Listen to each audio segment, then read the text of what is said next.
Hello అండి అందరికీ. అందరూ ఎలా ఉన్నారు? బాగున్నారా? ఇవాల్టి మన వీడియో వచ్చేసి నేను టమాటా ఇంటింగ్ కూర కర్రీ అయితే చేయించబోతున్నాను. సో ఎలా చేశాననేది చూసేయండి. ఇలా టమాటాలన్నీ మంచిగా కడుక్కొని సన్న ముక్కలు కట్ చేసి పెట్టుకోవాలి ఫస్ట్గా.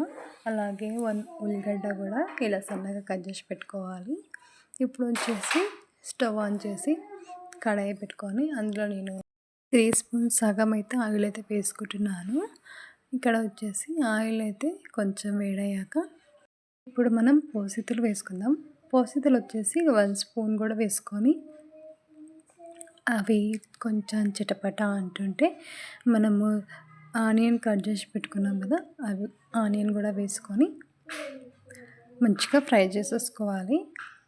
ఆనియన్ మంచిగా కలర్ వచ్చే వరకు స్టవ్ అయితే చిన్ననే పెట్టుకొని మంచిగా ఇలా మధ్యలతో కలుపుకుంటూ ఆనియన్ అనేది మంచి కలర్ వచ్చే వరకు వేయించుకోవాలన్నమాట.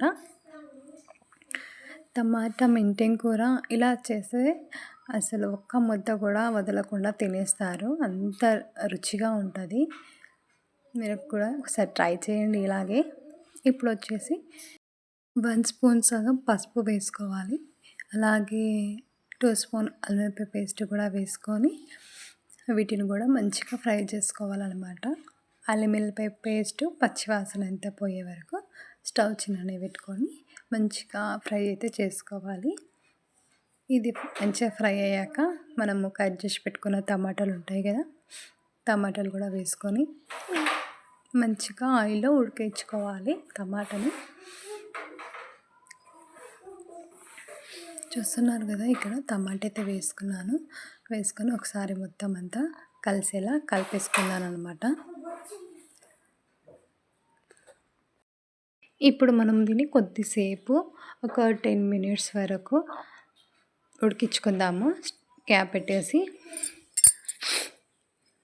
చూసారు కదా, టమాటా అయితే మొత్తం ఉడికిపోయిందనమాట. చూడండి, అసలు టమాటా అంతా ఉడికిపోయి వాటర్ అంతా వచ్చేసింది. టమాటాలోని వాటర్ అంతా వచ్చేసింది అనమాట. ఇంకా మనకి టమాటా ఇంకా బాగా ఉడకాలి.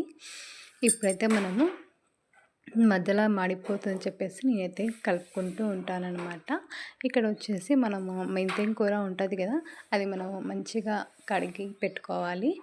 తర్వాత ఇప్పుడైతే మెంతెం కూర మొత్తం వేసుకొని ఈ మెంతెం కూర టమాటా అంతా కలిసేలా మొత్తం మంచిగా మనమైతే కలిపేసుకున్నాక మెంతెం కూర వేసుకొని మంచిగా కలుపుకోవాలి. చాలామంది మెంతెం కూరని ఆనియన్ వేసాక మెంతెం కూర కూడా వేసి ఫ్రై చేస్తారు. కొంతమంది అలా వేస్తారు, కొంతమంది ఇలా టమాటా కొంచెం ఉడికాక మెంతెం కూర కూడా వేసి వేయించుకుంటారనమాట. నేను కూడా ఎప్పుడు ఆనియన్ వేడయ్యాకనే మెంతెం కూర వేసేదాన్ని. సో ఇప్పుడైతే తొందరలో టమాటా ఉడికాక వేసాను. ఇలా కూడా చేసేది టేస్ట్ చాలా బాగుంటుంది. ఇది కూడా కొంచెం ఒక 5 మినిట్స్ వరకు మనం ఉడికించుకున్నాక ఒక 5-6 రెమ్మల కరివేపాకు అయితే వేసుకుంటున్నాను. ఇప్పుడు ఇక్కడ వేసుకొని మరొకసారి మంచిగా కలుపుకొని ఒక 5 మినిట్స్ వరకు మొత్తం టమాటా మెంతెం కూర వేసాం కదా, అది కూడా మొత్తం ఉడికిపోయేలా ఒక 5 మినిట్స్ వరకు మనం వేయించుకుందాము. చూస్తున్నారు కదా, ఇది కూడా కొంచెం ఉడికే వరకు చూసుకున్నాం కదా. ఇక్కడ వచ్చేసి మనము కారం ఇంకా వేయలేదన్నమాట. ఇప్పుడు 2 స్పూన్ కారం అయితే వేస్తున్నాను. కారం వేసాక ఒక 1 స్పూన్ అలా గరం మసాలా కూడా వేసానమాట. గరం మసాలా మన ఇష్టంతో పని అనమాట. మనం వేసుకోవాలనుకుంటే వేసుకోవచ్చు, లేకపోతే లేదు. నేను ఇక్కడ ధనియాల పొడి లేదని చెప్పేసి గరం మసాలా కొంచెం వేస్తున్నాను. వేసాక ఇది కూడా మొత్తం అంతా కలిసే వరకు మళ్ళీ ఒకసారి కలుపుకొని తర్వాత ఒక 2 మినిట్స్ వరకు మనం చిన్నగా స్టవ్ పెట్టుకొని మనమైతే వేయించుకోవాలి టమాటాని. తర్వాత కొత్తిమీర సన్నగా కట్ చేసుకొని లాస్ట్లో కొత్తిమీర కూడా వేసుకొని స్టవ్ ఆఫ్ చేసి టమాటా మెంతెం కూర కర్రీ రెడీ అయిపోతుంది.